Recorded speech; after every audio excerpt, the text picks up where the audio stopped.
Vamos lá, meus irmãos, vamos lá, dando continuação aqui ao nosso 8º dia de aula, Teologia Sistemática 2, Teontologia, o segundo bloco. Então, continuando aqui, nós paramos na página 177, da versão anterior do Grudem. Vamos entrar agora sobre o item C, a negação de qualquer uma destas três proposições que resumem o ensino bíblico sempre gerou erros. Guardem essa frase. Quando houve a negação não ajudou, só piorou. Por quê? Porque não foi uma negação que simplesmente não teve uma repercussão. É uma negação que gera erros doutrinários. Logo, entendam-se, surgem heresias, seitas, a partir de então. Pastor, mas é tão sério assim. Assim como você tirar uma vírgula, um tio, assim como nós alterarmos qualquer ensino, assim como nós acrescentarmos qualquer ensino às páginas da Bíblia, ou tirarmos da Bíblia, seremos sentenciados por Deus, é algo muito sério. Quando alteramos o que a Bíblia revela sobre Deus, não tem como você simplesmente passar imune. No momento em que você ou agrega algo a mais, que a Bíblia não diz, ou retira, você altera a pessoa. Ora, quem é o ser supremo que a Bíblia revela como Deus Criador? É o Senhor, que é apresentado como Pai, Filho e Espírito Santo. Logo, eu tenho que conservar aquilo que Deus deixou. E se ele quis se revelar assim, amém. Como lemos lá em 1 Samuel 3,10, fala, Senhor, porque o teu servo ouve. Fala, Senhor, porque o teu povo ouve. Fala, Senhor, porque a tua nação ouve. Fala, Senhor, porque a tua igreja ouve. Ou seja, Deus ainda assim será mais sábio do que qualquer um de nós. E admitir o que ele revelou nos faz trilhar no caminho dele. E tentar aumentar ou tirar fará com que nos tornemos hereges.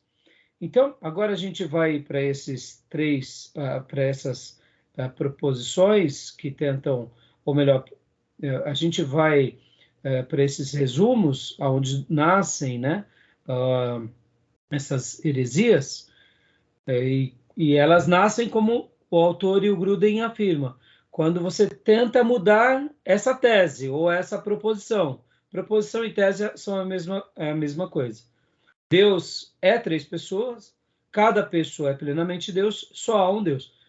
Tentar alterar isso vai, como diz o jovem, vai dar ruim. E na história do cristianismo deu ruim. E na história do povo hebreu também deu ruim. É que no caso do judaísmo, eles não tentaram alterar isso. Mas podem ver que a tradição rabínica não conseguiu ver Jesus. Eles não alteraram a pessoa de Deus, mas quando veio o Filho de Deus, eles estavam tão repletos de tradições humanas e de uma religião autorredentiva que Jesus estava ali entre eles, eles estavam desprezando Jesus. Veio João Batista e eles queriam também matar João Batista. Podem ver que antes de Herodes, os próprios fariseus, eles mandavam os mensageiros ouvir João Batista. Ou seja, João Batista incomodava a tradição rabínica naqueles dias. Em outras palavras, eu posso não alterar a pessoa de Deus, mas se o meu corpo doutrinário não está seguindo a palavra como foi deixada, eu também me torno um herege, de outra forma, mas me torno. Então, a gente vai agora para esses pontos, inclusive eu vou compartilhar aqui com vocês, né? Esse slide que fala sobre erros históricos sobre a Trindade. A gente vai estudar agora o modalismo, arianismo, adocianismo e triteísmo, subordinacionismo, expressão filioque, e assim a gente vai poder estar trabalhando um pouco sobre isso. Mas antes de contra-argumentar, eu tinha dito para vocês que eu ia fazer aqui algumas perguntas para a gente refletir. Olha só que interessante. Deixa eu perguntar para vocês. quando nós falamos um pouco da revelação da Trindade, ou da Triunidade. Me respondam. Quem aparece mais em toda a Bíblia, em toda a revelação bíblica? Quem é que a gente tem, assim, uma percepção para nós, cristãos, é claro, e aqui eu falo Filho de Deus, porque o Velho Testamento e o Novo Testamento revelam essa pessoa de Deus, das três pessoas da Trindade. Quem é que aparece mais para nós, ao ponto das pessoas verem e notarem e perceberem e dizerem que ele é Deus? Quem aparece mais para nós? É o Pai? É o Filho ou é o Espírito Santo? No meu ponto de vista, Cristo, o Filho. E para você, Maís? O Pai. Então, me explica por que o Pai? Mas o Pai aparece com que pessoa? No Velho Testamento era muito forte a figura do Pai? Ou o Pai aparece quando o Filho revela o Pai? Tenta me explicar. Eu entendi na questão de citação, né, da Bíblia, mas O que eu quis dizer aqui na minha pergunta, então reformulando, nessa questão das três pessoas, quem é que, quando aparece, porque vai tendo a revelação progressiva, eu não estou falando questão de tempo, eu estou falando mais sobre questão de pessoa. O povo notou, de fato. o Filho. É o Filho, né? É o Filho. Ficou mais claro a minha pergunta, né? Sim, eu achei que quem seria mais citado assim na Bíblia. É isso, não. Quando eu quis realmente como aparecer no aparecimento mesmo, né? Aparecimento, revelação entre os homens, né? Então a gente entre os homens, eu poderia reformular essa pergunta da seguinte forma, né? Quem aparece ou quem se revela mais entre os homens? O Pai, o Filho ou o Espírito Santo? O Filho, né? A resposta é o Filho. Tá. Agora, na questão da hierarquia, ó. Olha que interessante. Uma segunda pergunta. Então, como aparecimento, como revelação, é o Filho. Das três pessoas da Trindade. Agora, como designação de superioridade para nós, eu estou falando para nós, tá? De que é maior ou menor. Na nossa compreensão, quem é maior? Pai, o Filho ou o Espírito Santo? Dando uma ideia de hierarquia. A nossa dimensão humana. Quando a gente fala assim, Deus é Pai, Deus é Filho, Deus é Espírito Santo. No primeiro momento, pela ideia de superioridade, de hierarquia, quem aparenta ser maior? Em primeiro momento, o Pai, né? Da perspectiva humana, sim. É o Pai. Concorda, Gil? Sim, humanamente falando, é o Pai. Sim, na perspectiva humana. Perceba? Então, eu fiz questão de fazer a minha primeira pergunta de questão de revelação, de aparecimento entre os homens, sempre notando que é entre os homens. De hierarquia ou de superioridade entre os homens. E agora uma terceira pergunta.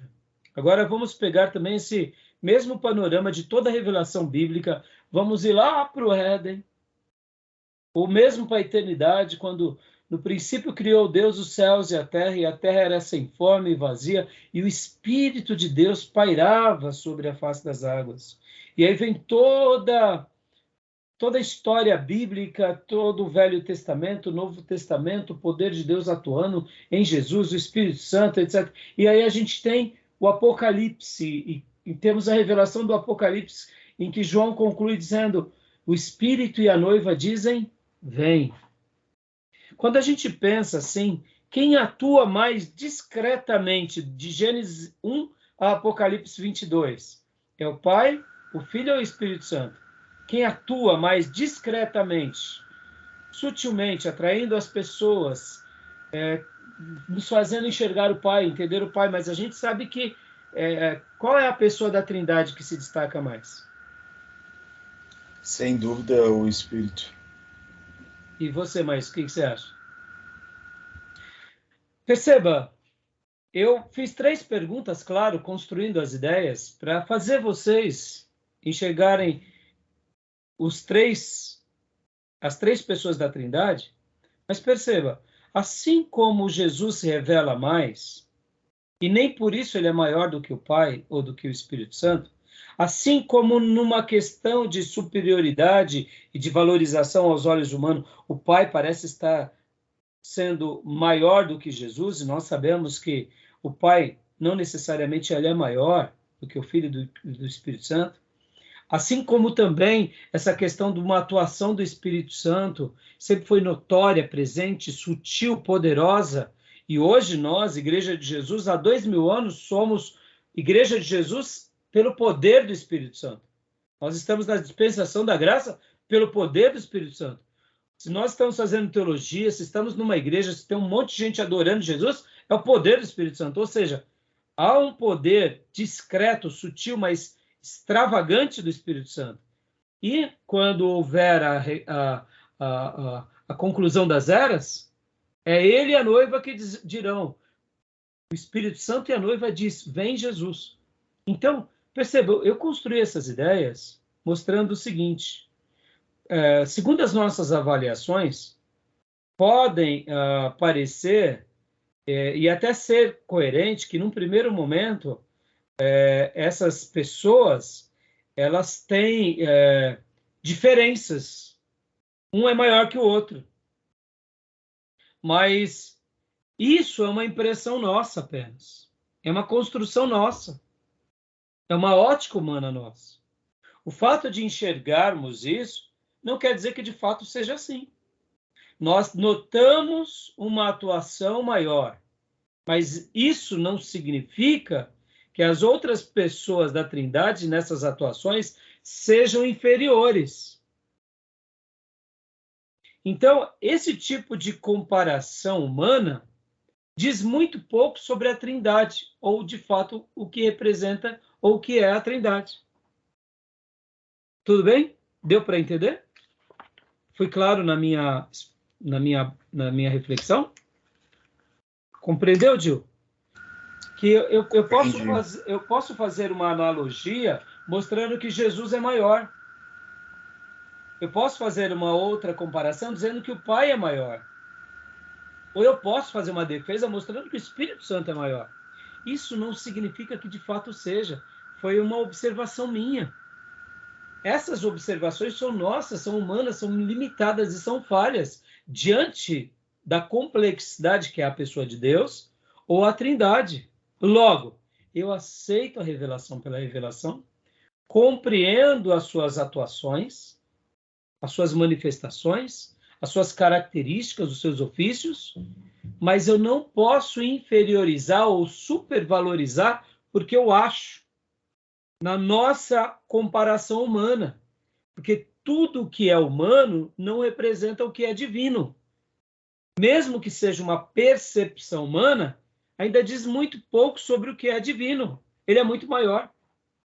No entanto, se houve um destaque, a gente considera o destaque, mas jamais praticando uma inferiorização, né, no ser divino. Tá bom? Gostaram da ideia? Ô pastor, e quantos, né, ainda navegam, né, nessas águas, seguindo essa linha de pensamento? Quantos ainda têm essa linha de raciocínio? Eu mesmo admito que até alguns anos atrás eu ainda pensava dessa forma, ainda por não ser maduro e não ter profundidade. Eu ainda pensava porque é uma perspectiva humana, né? Então eu ainda pensava que o Deus Pai era mais poderoso, e logo depois vinha o Deus Filho, e ali mais embaixo o Espírito Santo. É uma linha de raciocínio que acomete muitos cristãos ainda, eu acredito. E, como você disse, é por falta de profundidade, e é por falta de maturidade bíblica. Agora, é normal chegar a essas conclusões porque é a perspectiva humana. Mas no momento que a gente começa a fazer a leitura, e por isso que eu li 1 Samuel 3,10, fala, Senhor, que o teu servo ouve. E aí nós ouvimos os apóstolos receberem a revelação e tratam Jesus como Deus, o Espírito Santo como Deus, o Pai como Deus. O próprio Jesus, elevando o Pai, ora falando que eu e o Pai somos um, e ora aguarde o Espírito Santo, porque ele vai ensinar todas as coisas e ele vai estar com vocês. Ou seja, quando nós deixamos o texto bíblico falar, as nossas pressuposições caem por terra, porque a gente vê que é humano. E aí a revelação passa a ser absoluta. Por isso que eu estou sendo tão contundente, Gil, nessas duas aulas, porque é como você disse, muita gente tem dúvida. Tem muita gente aí compactuando, por exemplo, junto com os TJs, achando que está tudo bem. Não, não está bem, porque os TJs estão alterando a pessoa de Deus. Eu sei que é complexo quando a gente, segundo alguns pastores e pensadores, alguns vão até dizer, pastor, eu creio que eles vão para o céu. Não quero entrar no mérito agora, não é isso. Mas eu quero dizer que o risco que eles correm é muito grande. E eu, particularmente, eu não sei, eu deduzo que se você tem essa perspectiva de Jesus, na minha opinião, com todo respeito, para mim, eles não vão. No entanto, quem sou eu para afirmar? Eu acho. Mas, ao mesmo tempo, por causa dessas percepções humanas, pela ingenuidade bíblica, pela preguiça de estudar a Bíblia, ou quem sabe o fato de crer na revelação como Deus diz para a gente crer, ou quem sabe porque a gente não quer ter o confronto com as ideias, a gente acaba falando, são nossos irmãos. E eu digo, olha, são não.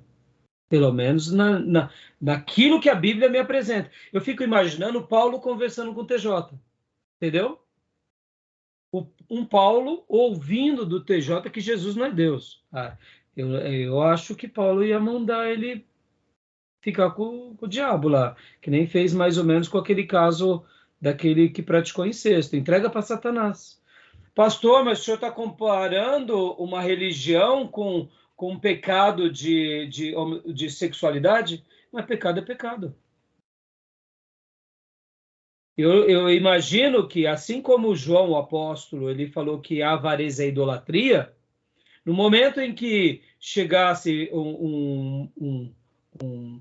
né, por exemplo, um Mormon para João, ele ia falar, rapaz, não, você não compactua da nossa fé.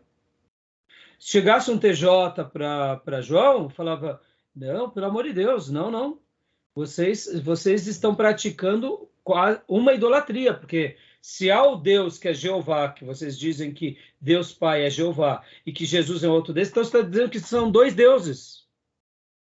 Então vocês são idólatras. Então nós não e fico imaginando os apóstolos conversando com eles. Ou então vamos imaginar o próprio apóstolo João falando sobre que a avareza é idolatria e vendo os católicos cheios de ídolo. Eu não vejo, eu vejo eles sendo, na minha opinião, eles seriam amorosos, sim, mas seriam firmes na sua sentença. Entendeu, irmãos? Então é isso que eu quero dizer. Agora, eu não vou ficar fazendo juízo de valor, quem vai para o céu, quem não vai, eu creio que não, mas isso quem vai julgar é Deus, porque isso é uma pauta divina. Mas é por isso que a gente prega o Evangelho e a gente crê no Evangelho, tá bom? Mas ficou claro, então, para vocês, meus irmãos? Tranquilo? Joia? Então vamos aqui para o slide. Ok. Eu achei que foi bem oportuno esse comentário, porque as nossas visões diz muito pouco sobre aquilo que realmente importa, né? Então, erros históricos sobre a Trindade. A gente vai estar estudando muito sobre isso agora. Vamos lá. O primeiro erro é o do modalismo. Leia para nós, Gil, por gentileza. Afirma que existe só uma única pessoa, que se revela a nós de 3 diferentes formas. Joia. E no livro texto, na página 177, diz ou modos, por isso que vem modalismo. Maísa, leia para nós essa parte no seu livro, logo depois do 1 aqui, né? Sim. Ler o título ou não precisa, pastor? O título não precisa. Em vários momentos da história, algumas pessoas ensinaram que Deus não é efetivamente 3 pessoas diferentes, mas uma única pessoa que se revela às pessoas de modos diversos em momentos diferentes. Por exemplo, o Deus do Antigo Testamento revelou-se como Pai. Ao longo dos Evangelhos, essa mesma pessoa divina se revelou como Filho, como pode ser visto na vida e no ministério de Jesus. Depois do Pentecostes, essa mesma pessoa então se revelou como espírito ativo na igreja. Olha só. Então, o modalismo vai estar ensinando o que, em tese, irmãos? É bem simples. Ele vai estar falando que, de uma forma ou de outra, é uma única pessoa sendo revelada. Agora, olha que interessante.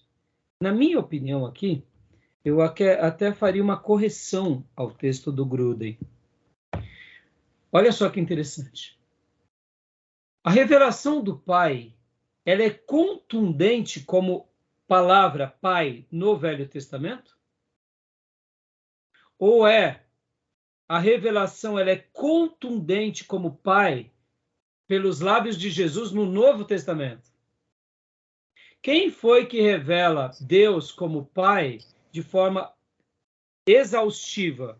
É o Velho Testamento? É Abraão? É Moisés? É Davi? É Elias? É Eliseu? Ou os Jesus. profetas? Quem foi? Foi Jesus. Ah, então olha que interessante. Olha só, vamos fazer aqui uma ressalva. Não é que esteja errado que o Pai se revela no Velho Testamento, não é isso. Quem se revela no Velho Testamento de forma exaustiva é o Eu Sou, Jeová, Yahvé, o Kyrios.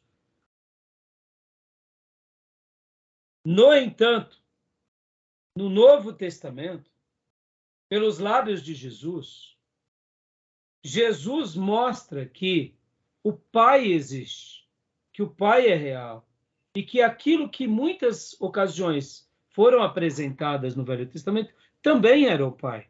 Mas ele destaca, e somente no Novo Testamento, Jesus revela Deus também como Pai. E olha que interessante, não é depois do Pentecoste e nos livros ou cartas do Novo Testamento que o Espírito Santo é revelado. O Espírito Santo também é revelado pelos lábios de Jesus. É Jesus que fala, ficai na cidade até que do alto sejais revestido do poder. João 14 e João 16 fala que ele vai vir sobre vocês, ele é o Consolador, eu vou derramar sobre vocês o Espírito Santo, vocês serão minhas testemunhas, e aí pode ver que Atos 1:8 ainda são palavras de Jesus. Em outras palavras, a grande revelação da Trindade se dá com Jesus. E no Novo Testamento, os apóstolos ratificam o que Jesus tinha feito. Então, eu faria uma ressalva aqui nesse ponto. Não é que o Pai não seja o destaque no Velho, ele é. Mas podem ver que no Velho também o Espírito Santo atua e Jesus atua. Mas a pessoa que mais temos evidências, ou pelo menos entendemos, é Deus Pai no Velho. Mas se eu pudesse dizer, além do Pai, no Velho, quem se revela mais é o Eu Sou, é Jeová, é Yahvé. É ou não é? Quando a gente pensa agora e faz um apanhado, a gente nota que, de fato, essa compreensão fala, puxa vida, o que eu estou dizendo tem um pouco mais de coerência. Não estou dizendo que o que o Gruden disse está errado, mas eu gostaria de parafrasear, de incrementar ao texto dele, entendeu? Concordam ou não? Discordam? Vamos ao debate. Sim, concordo. Inclusive, antes de Cristo ele vir, né? Os judeus eles não tinham o costume de chamar o Deus de Pai. Eles não ousavam chamar Deus de Pai, somente de Senhor, na verdade. E aí Cristo vem e revela o Pai, né? Tem um Deus que é Pai.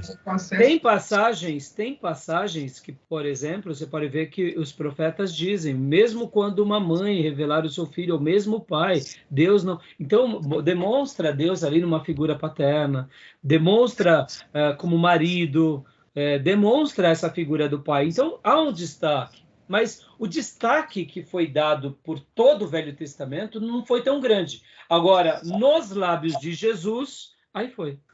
Isso tem uma força e um peso maior. Teve um peso. Tanto é que é Jesus quem apresenta a pessoa do Pai, Deus como Pai, de uma forma, eu diria, muito grande, entendeu?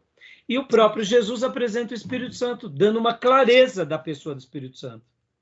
E aí, claro, os evangelhos e todos os escritores ratificam essa revelação pela biografia de Jesus, que são os 4 evangelhos. Então, percebam, irmãos, como a Trindade ela recebe notoriedade no momento em que o Deus Filho encarna. Seria mais ou menos do que o seguinte, chegou o grande momento, é a plenitude dos tempos. Deus envia o seu Filho, ele nasce na plenitude para redimir a humanidade, e prestem muita atenção, ele vira homem, ele é Deus, ele é o Filho, mas também se atentem com o Pai. E percebam que há uma força sobre ele, que não é uma força apenas da natureza ou divina, é a pessoa do Espírito Santo sobre ele, como os profetas disseram. Então, é a plenitude dos tempos onde Deus revela o seu Filho, e quando ele lhe revela o Filho, nada mais revela do que o amor do Pai, enviando o Filho. Pode ver João 3,16, porque Deus amou o mundo de tal maneira que enviou. Pode ver que aí sim, na figura do Filho, ele apresenta o Pai. É como se ele estivesse dizendo, alto lá, judeus, alto lá, história do povo de Deus, alto lá, Israel. Deus é Pai. E eu estou mostrando que ele é Pai. E o Pai enviou o Filho, que sou eu. E pelo poder do Espírito Santo, eu estarei fazendo essa obra para que vocês se encontrem e voltem para o Pai. Fantástico. Entendam? Por isso que irmãos, por isso que a gente leu e repito, deixa, Senhor, fala porque o teu servo ouve. O texto vai saltando. E quando o texto solta, a gente só admite. Entendeu? Graça e paz, pastor Johnny. Pastor, graça e paz, irmãos. Desculpa o atraso mais uma vez. Graças Fica tranquilo, pastor. Depois você assiste o primeiro bloco, tá bom, pastor? Porque combinado. A gente falou bastante coisa interessante, mas o pastor tinha dito que estava em trânsito, né? Então acontece. Combinado. E também para assistir a aula, ouvindo e correr risco, eu acho um pouco perigoso, né? A não ser quando não tiver risco aí, mas é um pouco desagradável. Eu confesso que não consigo absorver quando estou dirigindo. Dirigindo, né? Então, assista depois, e eu fico preocupado, muitas vezes você pode acontecer um acidente, né? Porque uma coisa o pastor tá num ônibus ou num trem, né? Ali põe o fone de ouvido e vai participando da aula, né? Outra coisa é dirigindo, né? Ainda mais é uma aula, então é complicado. Então, vamos lá.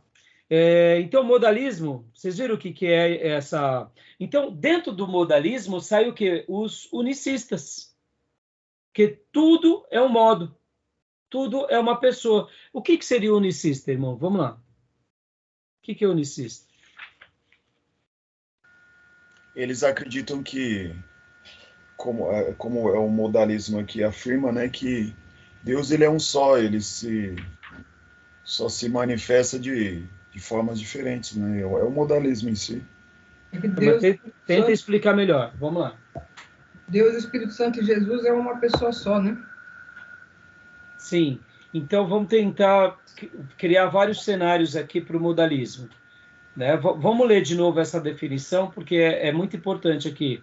Leia novamente, por favor, mas Em vários momentos da história, algumas pessoas ensinaram que Deus não é efetivamente 3 pessoas diferentes, mas uma única pessoa que se revela às pessoas de modos diferentes. Não, de modos diversos e momentos diferentes. Olha só, então, é uma só pessoa, uma só. Então, não são 3 pessoas, é uma só pessoa. Ou seja, você tem que anular 2 outras pessoas. Uhum. Então, aquela primeira proposição, ou primeira tese, Deus é 3 pessoas, o modalismo já diz, não, Deus é uma pessoa. Nós podemos dizer que Deus é um ser. Deus é um ser. Mas Deus é 3 pessoas. Esse ser de Deus é revelado a nós pelas palavras do Novo Testamento e do Velho Testamento como 3 pessoas. Lembra o ser de Deus naquele slide que passamos? Deixa eu até voltar aqui para vocês. Tem um slide aqui que vai refrescar a memória de vocês. Aqui. A questão do ser de Deus. Nomes, caráter, designações e atributos. E poderíamos falar que aqui também no ser de Deus há e contém o quê? 3 pessoas. Então, Deus é 3 pessoas. Além de ele ter nomes, atributos, designações e caráteres, ele também é revelado nas páginas da Bíblia como Pai, Filho e Espírito Santo. Então, o modalismo está dizendo que não é 3 pessoas. Deus é uma única pessoa. Ou seja, em algum momento do Novo Testamento, ele vai ser apresentado como Pai, e quando fala que é o Filho, é o Pai revestido de Filho. E quando fala que é o Espírito Santo, é o Pai revestido do Espírito Santo. Então, o modalismo, ele acaba sendo unicista. Ele vai trabalhar a ideia de Deus como única pessoa. Então, quando ele vai tentar explicar o Pai, ele vai falar assim, vamos supor aqui. Vamos pegar o caso da voz da verdade, irmãos. Voz da verdade aqui, vamos lá. A voz da verdade diz o quê? A igreja Voz da Verdade. Vocês viram? Eu passei para vocês um vídeo, não é valendo nota, e um texto, inclusive, que o Júnior leu. No dia eu não estava lembrado direito, na última aula, mas tem um link em cima que vocês clicam, vocês vão ver um texto imenso. Deixa eu abrir aqui rapidamente com vocês. Vale a pena, assim, só para a gente pincelar rapidamente. Eu vou abrir aqui na página do seminário e vou abrir aqui para vocês verem. Aqui. Ó. Vou compartilhar aqui com vocês essa página. Aqui, ó. Estou no nosso WhatsApp. Estou no WhatsApp do nosso seminário. Aqui, ó. Igreja Voz da Verdade, uma seita unicista. Tá vendo? Unicista. Em outras palavras, ela é modalista. Entendeu? E vou abrir aqui o texto, ó, para vocês verem, depois vocês apreciem. O Júnior leu na última aula. Ó.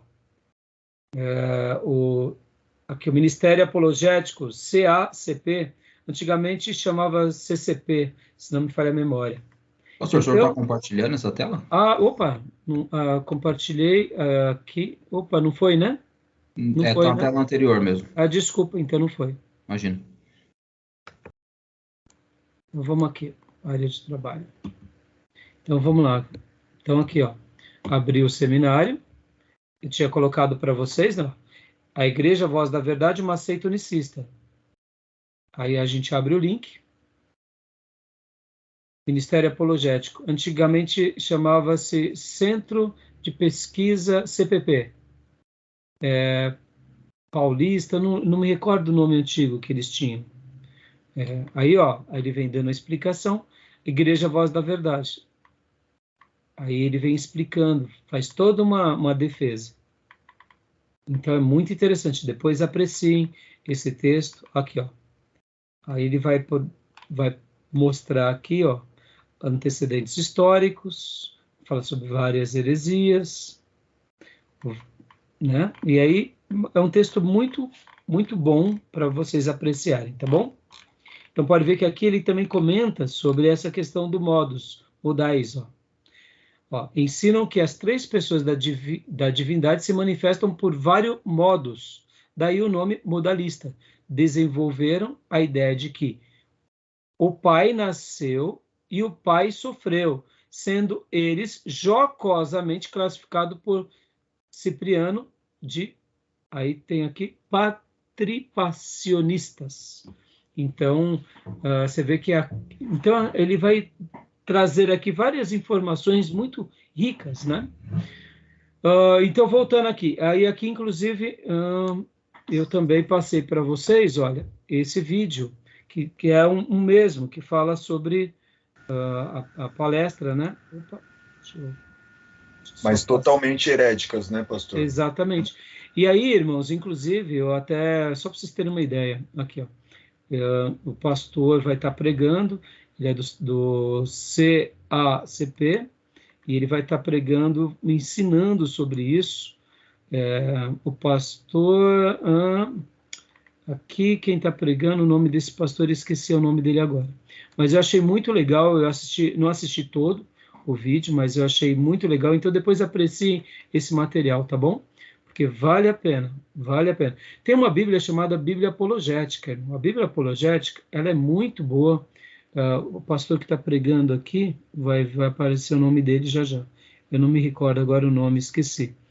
Então, a Bíblia apologética nasce como uma defesa a essas seitas. Ela é muito boa, eu tenho ela aqui. Ela é muito boa. Aqui a minha, aqui por baixo. Eu tenho uma dúvida, pastor. O que eles falam quando Jesus faz menção sobre pedir ao Pai que nos envie o Consolador? Então, Jesus está pedindo para o Pai que o Pai envie um Consolador. Ou seja, deixa muito claro as três pessoas da Trindade. João capítulo 14, verso 16. Então, na realidade, pastor,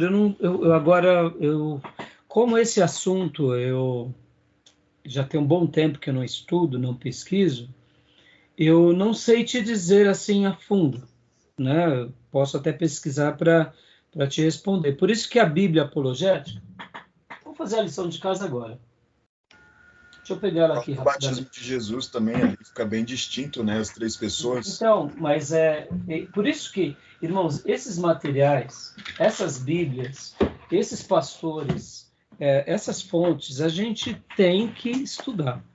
A gente tem que ter esses materiais, porque, por exemplo, parece muito simples, mas você pega aí essas seitas, então a gente acaba sendo, eu diria, bombardeado por essas informações e tem hora que os nossos membros acabam sendo contaminados e não tem uma resposta, né? E aí eles acabam entrando numa heresia e quando vai ver tá conosco comendo comida herética, entendeu? E olha aqui, ó, João 14. Ele vai trazer, ó, várias explicações. Aí ele vai falar aqui, João 14, ele vai refutar a ideia do Espiritismo, Testemunha de Jeová, a Igreja Apostólica Vó Rosa, os unicistas. Aqui, ó. Vamos lá. Ele vai pegar aqui João 14, 6 ao 11. 6 ao 11 está dizendo, disse-lhe Jesus, eu sou o caminho, a verdade e a vida, ninguém vem ao Pai, senão por mim. Se vós me conhecestes a mim, também conheceríeis meu Pai. E já, desde agora, o conheceis e tendes visto. Disse-lhe Filipe, Senhor, mostra-nos o Pai, o que nos basta. Disse-lhe Jesus, eu estou há tanto tempo convosco e não me tendes conhecido, Filipe?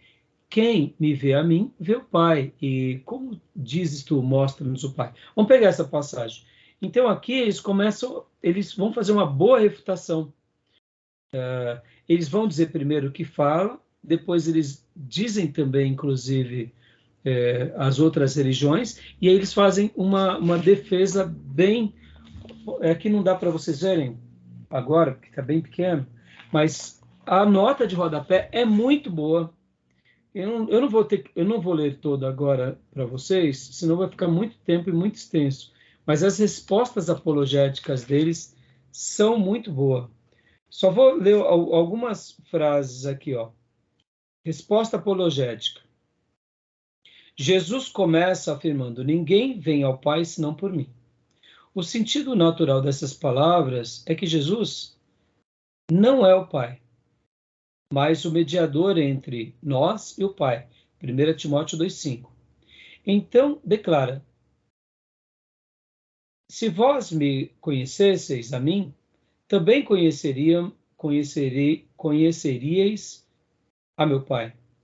Versículo 7. Ao existir como Deus Pai, como um divino indivíduo, a letra está muito pequenininha, viu, irmãos? Ao existir como Deus Pai, como um divino indivíduo, Jesus podia dizer: quem me vê a mim, vê o Pai, verso 9. Não obstante, Jesus não disse, eu sou o Pai, mas disse, não crês tu que estou no Pai e que o Pai está em mim? O Pai e o Filho estão consistentemente apresentados nas Escrituras como duas pessoas autoconscientes. Então, são duas pessoas e, ainda assim, um só Deus. Ou seja, você vê, ele começa a fazer a construção bíblica e uma resposta apologética, mostrando, olha a pessoalidade, olha como eles se coexistem. Então, quando Jesus, e aí ele começa a pegar as próprias palavras do texto e começa a explicar, dando a resposta do texto. Né? Pode ver. Eu estou no Pai e o Pai está em mim. O Pai e o Filho estão consistentemente apresentados nas Escrituras como duas pessoas autoconscientes, então são duas pessoas, e ainda assim um só Deus. Então, eles seguem por essa linha de raciocínio, é uma Bíblia muito boa. Por isso que nós, pastores, eu publiquei para vocês, e até vou dizer para vocês, lembra que na aula passada eu falei que eu faço meia-culpa, porque muitas vezes, como eu não sou da área do louvor, eu nunca cometi um erro assim de dar um material para a nossa igreja estudar, sendo de uma seita, porque a minha área é do ensino. Mas a igreja está sob minha responsabilidade. Então o louvor está sob minha responsabilidade. O infantil está sob minha responsabilidade. A união feminina está sob minha responsabilidade. O social está sob minha responsabilidade. Logo, é minha culpa também. Então por que eu estou dizendo isso? Porque muitas vezes eu já vi irmãos do louvor cantando hinos, e depois, quando eu fui saber, eu falei, puxa, esse hino é lindo, hein? De quem que ele é? Da Voz da Verdade. Eu falei, puxa vida, Voz da Verdade é unicista. E deixei passar. Chamei alguns músicos, e ali, irmãos, não canta não. Ah, pastor, mas não tem nada a ver. Sabe como que músico muitas vezes pensa? O músico não é o teólogo. Ele não é o teólogo. Ele viu que a letra não tinha nada, nenhum problema. Só que é por isso que Deus separa pastores e não músicos para cuidar da igreja. Então a culpa é nossa. Artística, né? Eles falam. Hã? Licença poética. Muitos vão dizer. E olhando desse prisma, não está errado. Só que vem cá, o pastorado não tem licença poética. Nós temos licença profética. Ou a gente está na profecia ou está fora. E aí é onde entra o que minha meia-culpa. E por incrível que pareça, né? Domingo passado, o nosso irmão que conduziu o louvor cantou. E ali eu até conversei com ele depois, e ele falou assim, pastor, eu não toquei uma não, toquei duas da Voz da Verdade. Eu falei, ai, fiote. Aí eu já chamei o pessoal ontem, inclusive, do louvor, por isso que na terça-feira, na aula, eu fiz aqui meia-culpa, porque eu já tinha conversado com eles. Não é uma coisa muito recorrente. Mas acontece, já aconteceu, e eu falei para eles, gente, paramos, não deixa acontecer nunca mais. Por que nunca mais? Porque, infelizmente, graças a Deus, a maioria dos meus ministros de música, a maioria tem maturidade, saber separar uma coisa da outra. Mas e a irmãzinha lá? Que ouviu, falou, que letra linda, que banda é essa? Vai atrás. E depois houve uma ministração em que o Pai é Jesus e que o Espírito Santo não existe. E aí? E aí ela se envereda para a seita. Aí eu digo, a culpa é de quem? É do Ministério de Louvor? Mas principalmente minha. Porque eu deixei a porta aberta. Estão entendendo, irmãos? Então a gente tem que fechar as portas. Hoje mesmo, um irmão, o professor Fabiano, publicou uma declaração do Edir Macedo, falando que ele era a favor do aborto. E ali eu já tive que endossar, dizendo, irmãos, a Universal já há muito tempo é uma seita. Por isso a gente não tem que compactuar com nada deles. Tem culto de descarrego, tem práticas pagãs, eles são tão idólatras quanto os católicos e mercadológicos. Na minha opinião, é uma seita pior, em muitas vezes, do que muitas outras seitas. Então, muitas vezes a gente aceita isso, irmãos, e ele fazer uma declaração dessa, na realidade, o que ele está fazendo ali? Ele estava dando uma resposta social, mas vamos fazer aqui uma crítica. Ele está fazendo político, porque ele é político. Ele quer a bancada da Universal. Ou seja, irmãos, é vergonhoso a postura da Universal e de todos os neopentecostais macedinhos. E aí a gente muitas vezes compactua com algumas coisas. Não podemos compactuar. Aí eles vêm com uma novela bíblica, mas tem uma emissora que poderiam estar fazendo um serviço social fantástico e não fazem. Ou seja, eles põem uma pitada de coisa crente e um monte de coisas ímpias. Então percebam, é muito complicado e a gente tem que se posicionar. Será que o apóstolo Paulo não estaria se posicionando contra o templo de Salomão? Tem dúvida. Eu acho que o apóstolo Paulo estaria orando assim, Senhor, manda um sinal dos céus aqui sobre esse lugar. Esse lugar é uma aberração. E eu chamo e ensino ao meu rebanho, e já tem até uma aula inaugural no seminário falando que é a Aparecida dos crentes. É a Aparecida dos crentes. E todo aquele que adora a prosperidade é um idólatra da prosperidade. Pior que os católicos. Porque os católicos, eles fazem voto de pobreza e os crentes estão querendo ficar ricos. Aparecida dos crentes. Então, para a gente parar de falar assim, né? Mas perceba, onde estava? Voz da Verdade. Do Voz da Verdade. Então eu pedi, até eu chamei os músicos e dei essa recomendação. E essa recomendação, e inclusive os nossos irmãos do louvor falaram assim, pastor, e esses pastores aí que estão envolvidos em agendas homoafetivas, que já casaram não sei quantas vezes, eu falei, irmãos, para de cantar os hinos dele também. Porque diferente de Davi pecou e se arrependeu. Esses pastores estão aí se desviando e ainda se prontificam que nem crentes piedosos, casados já pela quinta, sexta, sétima vez, e ainda defendendo a questão homoafetiva como algo normal. Não, a gente tem que parar de cantar esses hinos como um protesto, nós não compactuamos com isso. As letras podem ser boas, no passado eles tiveram a sua atuação, mas eles saíram da verdade, reformularam a Bíblia, estão fora da verdade. Então a gente tem que ter esse discurso firme, porque senão as nossas ovelhas mais simples e tenras, os nossos adolescentes vão se perder. Quantos jovens se perderam por esse caminho dentro das igrejas por causa de colegas que estão pertencendo a igrejas evangélicas, onde os pastores compactuam com a questão gay? Por exemplo, logo depois que o André Valadão fez aquela mensagem sobre o orgulho, que aí deu aquela repercussão, houve falas distorcidas dele, pegando cortes, dizendo que ele estava cometendo delitos, ou seja, o André Valadão, ele poderia não ter usado certas palavras, ele poderia não ter usado certos dizeres, mas ele pregou a Bíblia, irmãos. Pregou a Bíblia. Vocês assistiram a mensagem dele? Não? Depois vejam a primeira mensagem dele sobre o orgulho. Inclusive, essa mensagem foi pauta de uma aula nossa da escola bíblica que eu dei e falei, não, ele fez algo que muitos pastores poderiam fazer. E, na minha opinião, ele foi extremamente corajoso porque ele é um figurão das redes sociais. Se o Raimundo fizesse isso, que é o Raimundo? Raimundo está aí, aqui na região, né, uma gotinha. O André Valadão, conhecido no mundo. Então, eu achei que ele foi muito feliz. Poderia não ter usado algumas palavras, poderia não ter usado algumas coisas, poderia, admito. Mas eu acredito que ele falou para o rebanho dele, e outra, é um posicionamento, e Deus odeia o orgulho, todo tipo de orgulho. E ele deixou muito claro que não é o casamento que vai te fazer ser feliz, nem o casamento, a monogamia. É Jesus que vai te fazer feliz, não é a tua esposa, não é o teu marido, é Jesus.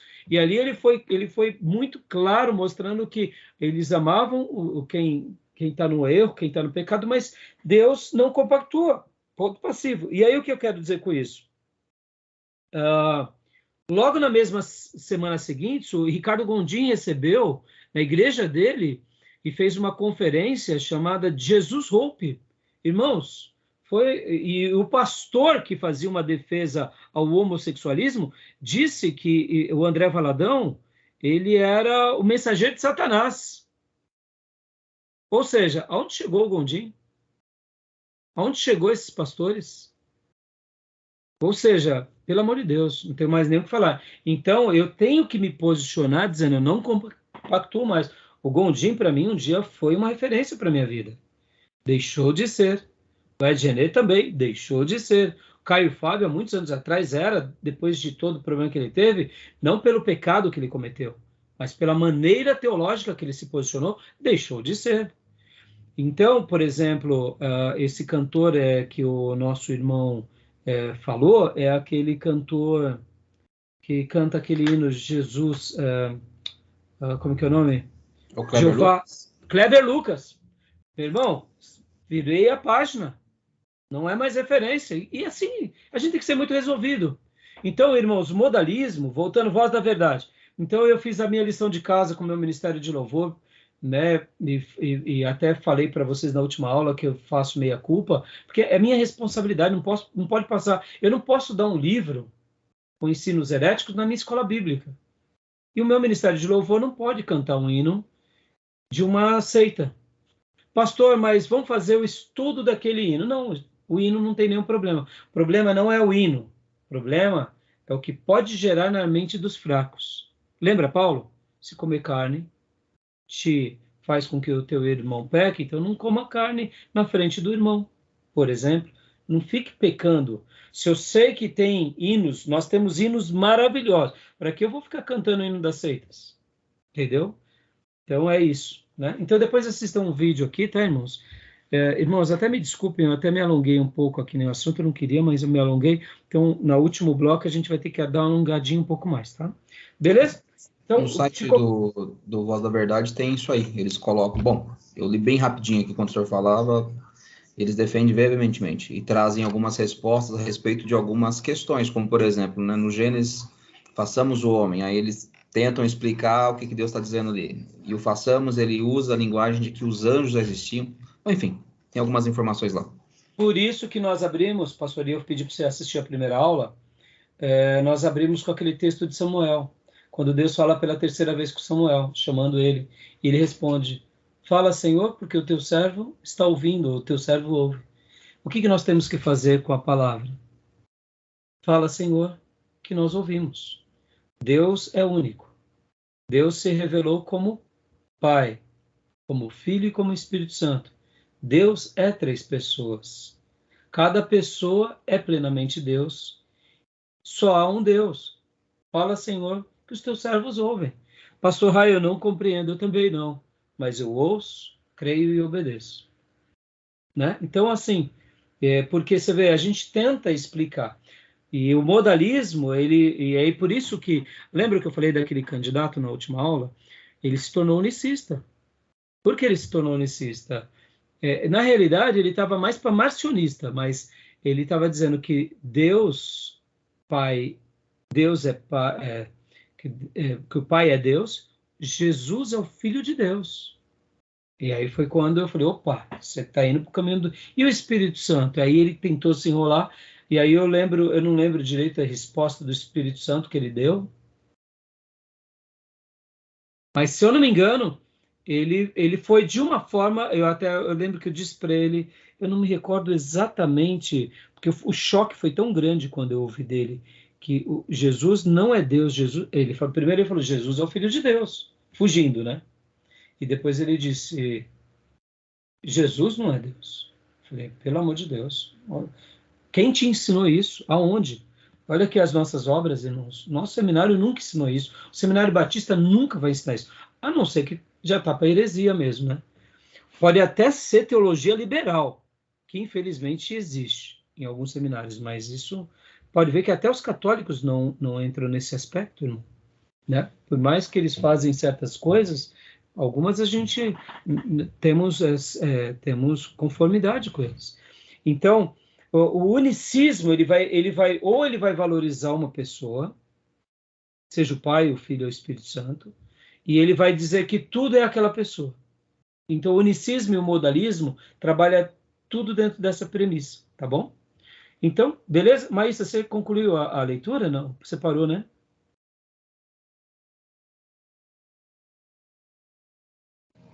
Parei, pastor, eu parei. Então, continua para a gente, só para a gente prosseguir para o próximo. Em modos diferentes, eu acho que eu parei. Por exemplo, o Deus do Antigo Testamento revelou-se revelou-se como Pai. Ao longo dos Evangelhos, essa mesma pessoa divina se revelou como Filho, como pode ser visto na vida e no ministério de Jesus. Depois do Pentecostes, essa mesma pessoa, então, se revelou como Espírito. Não, essa parte eu já tinha lido. Esse ensinamento também tem 2 outras designações. É às vezes chamado de sabelianismo, por causa de um pregador chamado Sabélio, que viveu em Roma no início do século III depois de Cristo. Outro termo que identifica o modalismo é o monarquianismo modalista, pois essa doutrina não só afirma que Deus se revelou de modos diferentes, mas também que só existe um único regente absoluto, monarca, no universo, o próprio Deus, que consiste somente em uma pessoa. Ou seja, irmãos, o sabelianismo ou o monarquismo modalista é a mesma coisa, são todos unicistas, tá bom? Tranquilo, meus irmãos? Sobre isso, podemos prosseguir? Ficou claro para vocês? Uhum. Tá bom? Sim. Então, vamos para o próximo agora.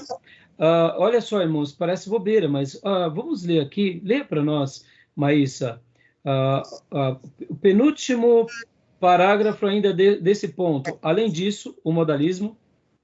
Além disso, o modalismo nega a independência de Deus, pois se Deus é somente uma pessoa, então não tem capacidade alguma de amar e se comunicar sem a essência de outras pessoas em sua criação. Assim, Deus teria tido a necessidade de criar o mundo e, portanto, não seria independente da criação. Veja o capítulo 12 acima sobre a independência de Deus. Não surpreende o fato de que o modalismo tem sido rejeitado categoricamente ao longo da história da Igreja Cristã. Joia. Acabou aí para você? Tem mais alguma outra Não, frase? tem mais um parágrafo. Então, leia para nós. Uma denominação atual do protestantismo, definido de modo amplo, a Igreja Pentecostal Unida, Unity Pentecostal Church nos Estados Unidos, é modalista em sua postura doutrinária. Ou seja, notam, irmãos, isso é muito sério. Então, lá, eles são modalistas, aqui é a Voz da Verdade. Depois eu posso até publicar um outro vídeo que eu também vi da Voz da Verdade, em que um outro pastor também do Instituto de Pesquisa questionava ele, e a maneira que ele refutava a pessoa do Espírito Santo era até meio vexatória, porque ele dizia mais ou menos assim: o Espírito Santo quase não aparece no Novo Testamento. Ou seja, querendo dizer que pelo fato dele pouco aparecer, ele não era uma pessoa. Isso não justifica, irmãos. Isso não justifica. Tá bom? Então vamos lá. Segundo ponto, o arianismo. Vamos lá. Leia para nós, pastor Johnny, o arianismo. Aqui na tela, essa frase, por gentileza. Pois não. Arianismo nega a plena divindade do Filho e do Espírito Santo. Aí, ó. Então, então naquele dia, na realidade, o meu ex-candidato estava dando uma ideia do pai pelo pai, que o pai era tudo, e ele estava entrando para o caminho também do arianismo, porque ele estava dizendo que o filho era só filho de Deus. Então, leia para nós no livro, pastor Johnny, na página 178, esse primeiro parágrafo. Joia. A controvérsia ariana. O termo arianismo vem de Ario, bispo de Alexandria, cujas opiniões foram condenadas no Concílio de Nicéia em 325 d.C. e que morreu em 336 d.C. Ario pregava que Deus Filho foi, em dado momento, criado por Deus Pai e que antes desse momento o Filho não existia, nem o Espírito Santo, mas somente o Pai. Dá uma pausa aqui, pastor, por favor. Joia. Percebam, irmãos, ele era um bispo. O que faz um bispo chegar a essas conclusões? Sabe, irmãos, é nisso que nós precisamos tomar muito cuidado com as nossas criatividades, com as nossas espiritualidades. Meu pai sempre usava um termo dizendo: o fulano está querendo inventar a roda. Isso daí é mais velho do que andar para trás. Tipo assim, só porque ele deu um passo para trás, ele acha que isso já é algo engenhoso. Não, desde que o homem anda para trás. Ele vai andar para frente, mas precisa andar para trás. Inventar a roda, né? Então, perceba que muitas vezes, dentro da nossa espiritualidade, dentro da nossa busca, ao invés de a gente se conter com aquilo que a Bíblia já revela, a gente quer criar o que Deus não está criando. Porque quando ele faz essas afirmações, que Deus Filho foi criado, e que o Espírito Santo não existe, então, aonde ele chegou? E isso foi um tiro no pé. Então, nós poderíamos dizer que os testemunhas de Jeová, na sua essência, eles são arianos.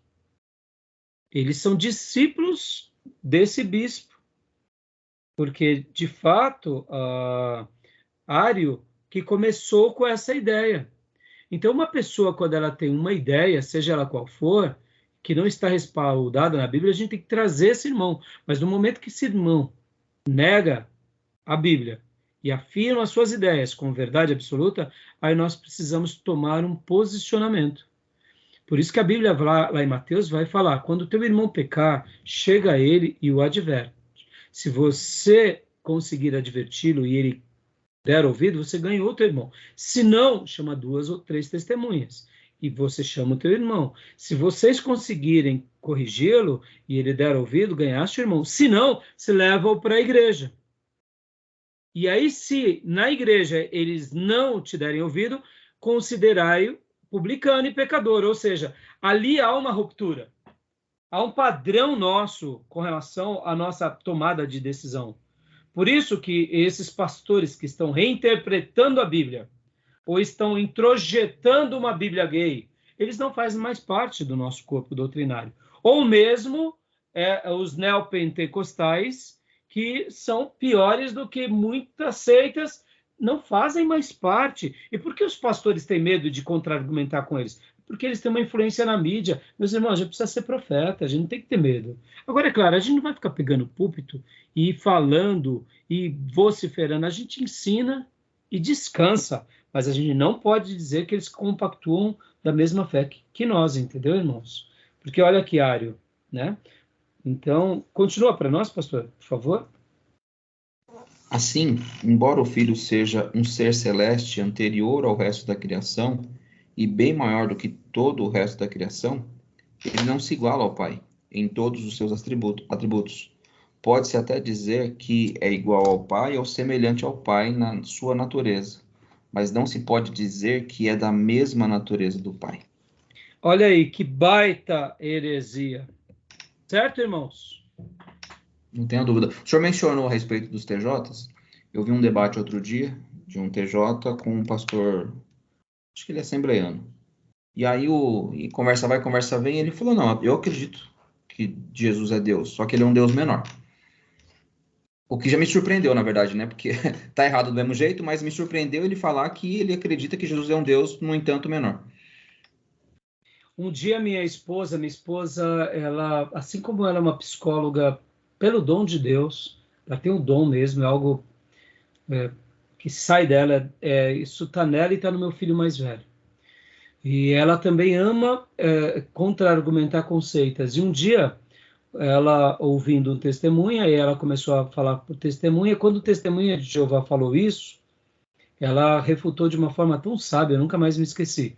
Ela disse assim, então na sua Bíblia está dizendo que é um Deus. Então você está dizendo que Jesus é um Deus menor, que foi criado depois? Vem cá, existe quantos deuses? Existe um só. Então você está me dizendo que agora são 2 deuses? Aí o TJ ficou assim assustado, né? Então você está me dizendo que é 2 deuses. E aí ela começou a refutar, né? E aí o TJ ficou assim, péssimos lençóis, porque você vê, são 2 deuses. Então não é mais um Deus. São 2 deuses. E são 2 criações. Né, pastor? Então eles tentam arrumar, mas é aquilo que eu falei, só atrapalhou. Então, Jesus é Deus. Pai é Deus. Mas, ao mesmo tempo, você dizer que ali é um Deus, e ali até minha esposa, inclusive, concluiu dizendo assim, vem cá, na sua Bíblia está Deus minúsculo, né? Deus minúsculo na sua Bíblia é para qual? É para Deus, o Criador, ou é para ídolos? Aí ele falou, não, Deus minúsculo é para ídolos, então você está me dizendo que Jesus é Deus minúsculo, que é que nem um ídolo. Aí o TJ ficou todo enrolado, já ficou bravo, e já, como ele não tinha um contra-argumento, né, irmãos?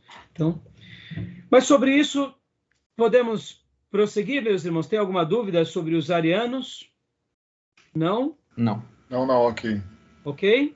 Beleza, então para a gente poder prosseguir, eu vou interromper a gravação aqui, que já deu mais de 1 hora, e a gente vai para o último bloco, um pouquinho a mais, para a gente tentar terminar hoje essas outras partes, tá bom? Então eu vou fechar aqui a gravação, tá bom?